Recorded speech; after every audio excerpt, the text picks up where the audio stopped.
Hey, Max. Hey, here's the middle break in that Purple Haze song.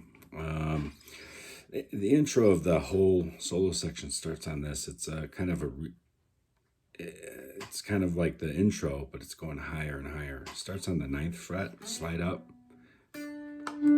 So 9, 7, 8, and kind of bends it. Slides up to the 11th on the D, 9, 12. So 11, 9, 12. That's on the D, G, and B string. Does that twice. Then he's up at the 14th fret, 12, and then the 15th on the bottom string. Does that twice. Then he goes into this, and this is kind of a... So he's going to bend the 14th, and then pick the 15th on the B. 14th bends up, and 15th. Now, if you're wondering where to bend that to, put your first finger on the 12th fret of the B. You should be able to ring that in unison.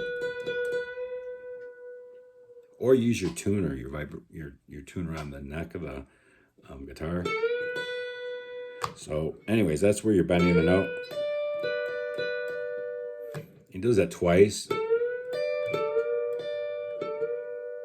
And then he bends it so instead of hitting it once and once, down, up, then he bends both of them hits both of them at the same time. Then the start of the solo.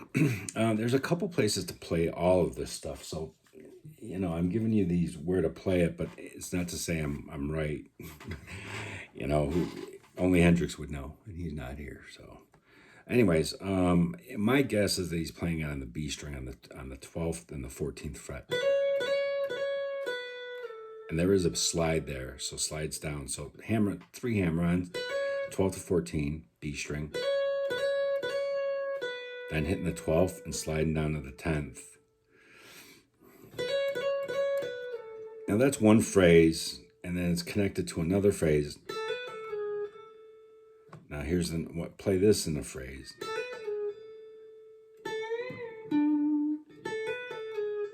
So that's 10, 12, 10, slides down to 9, slides up to 10. Then you're going to hit the 10 again.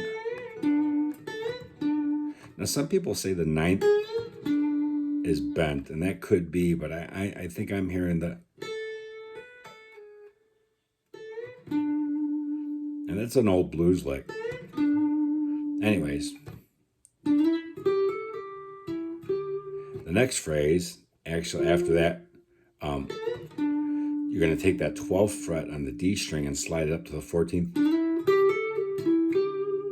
That's kind of... That 14 right here is a bit of a ghost note.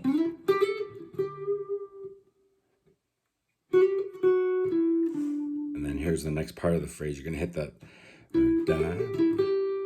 then hit this 11. There's a lot of cool little slides in here, which makes this an awesome solo.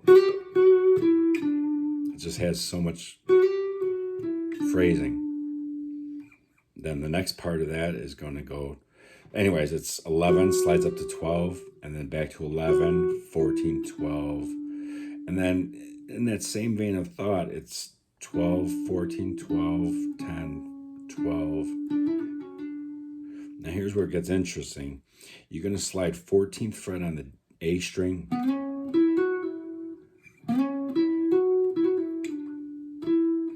So this is the next start of the next phrase.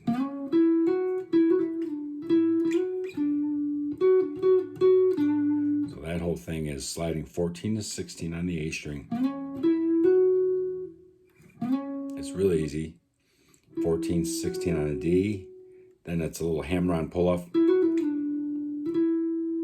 to 14, 16. Slides down to 12. Back up to 14. And then sliding 14 to 16. And here's where you're going to have to stretch. Now this note could be played over here, and you could argue that, and then play it with your pinky. So a lot of different options. So pick what you like to do, how you like to do it the best. That is my advice. or a lot of places to play it. Anyways, the next part, this is the great ending of the solo. It's a little rake. It's called a rake on the 12th fret. 12, 12, 12, 12, and that's beginning.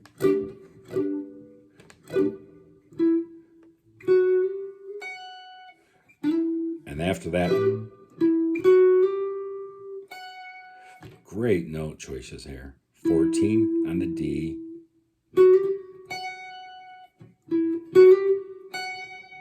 Very cool. Very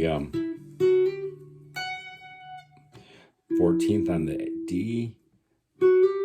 And this is like an exclamation point. It's a little hammer on 11 to 12 on the G. And then 14 on the bottom string, the E string. And then 12, 14, 12, 15 on the B, 12. Now this ending is, it happens so fast, but if you really listen to it carefully, here's what's going on. 14, 15, 14, and then hit the 14 again. So, and there's a little, you can barely hear it. 12 to 14, another slide.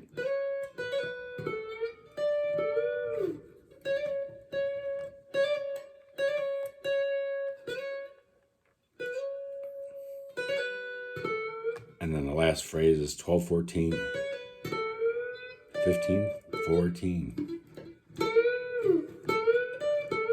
A reminiscent of the intro of it, which goes, so it begins and starts with this cool lick. So anyways, here's that last phrase.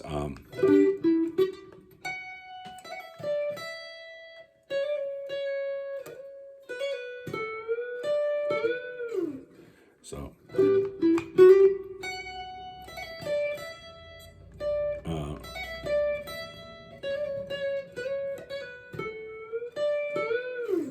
all right, have fun.